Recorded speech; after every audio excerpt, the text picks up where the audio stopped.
Hey everyone, I'm here with my 2003 Toyota Matrix and I'm going to be replacing the rear wheel bearing as it's gone bad.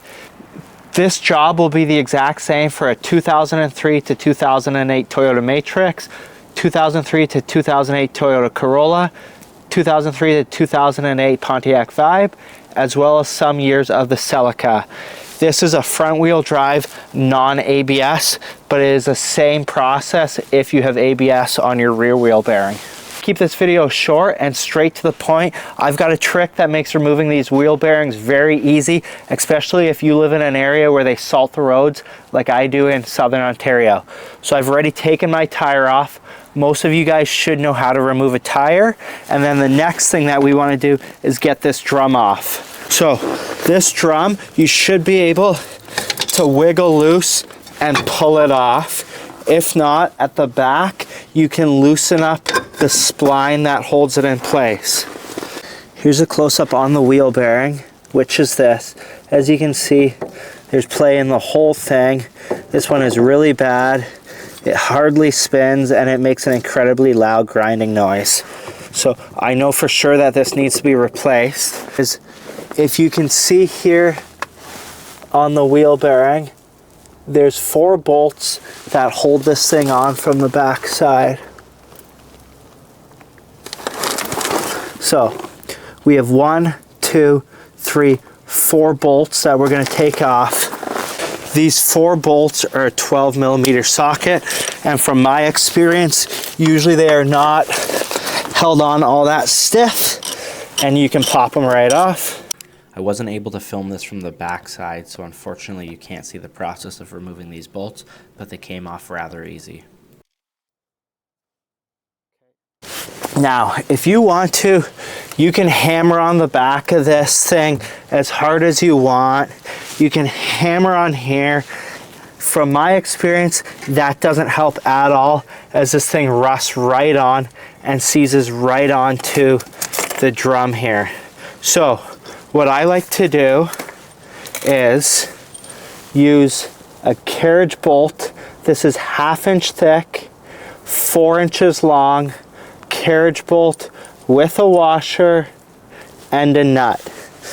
What we want to do is remove 2 of these lugs directly across from each other. So like I said, this already broke off. So then I want to remove this. I'm going to remove this one right here. The best way to remove these is put your lug nut back on. This is going to protect the threads, and then with a hammer, punch it back, just like that. Take your lug nut off, and you've removed the lug. So now we're going to use these as an improvised MacGyver way to pull this out.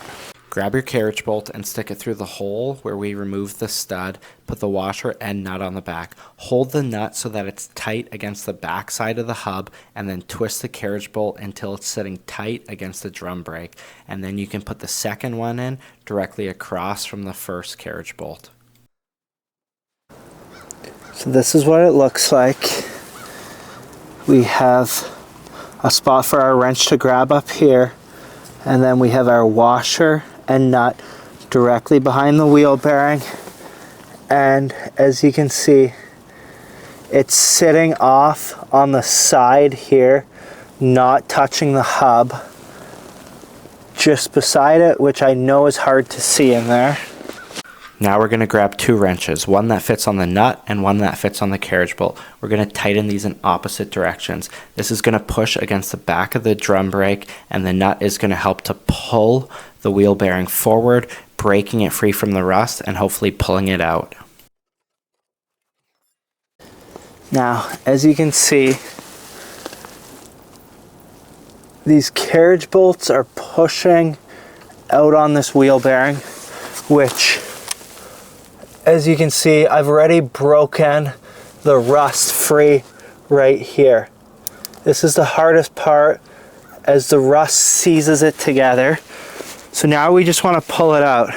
Typically 2 carriage bolts are enough, but if you want to, you could try and put a 3rd in.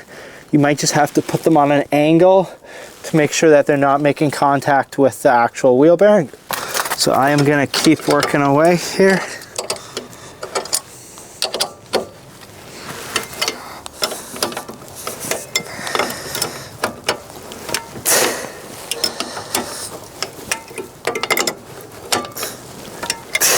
For the sake of saving time, I sped this up. Essentially, I would tighten each carriage bolt 4 to 5 times, and then I would move back to the other carriage bolt. This ensures that you're pulling it out evenly from both sides. If you look carefully, you can see the wheel bearing is moving a little bit here, which means that it's working and it's coming out slowly. So I'm making great progress. As you can see, we've broke the hub free. So we should be able to tap it out at this point, or just keep pulling it out. After tightening the carriage bolt one more time, I heard it pop and felt the wheel bearing move forward. So next I made sure to hold on to the back of the drum brake, otherwise it can fall out since it's just a brake line holding it up. I took some of the bolts that go in the back of the wheel bearing and I just stuck them in the holes to help support it. Here's a look at this wheel bearing and our makeshift pullers. So that nut holds onto the flange of the wheel bearing, and the bolt was pushing right on there against the frame, which was pulling this out.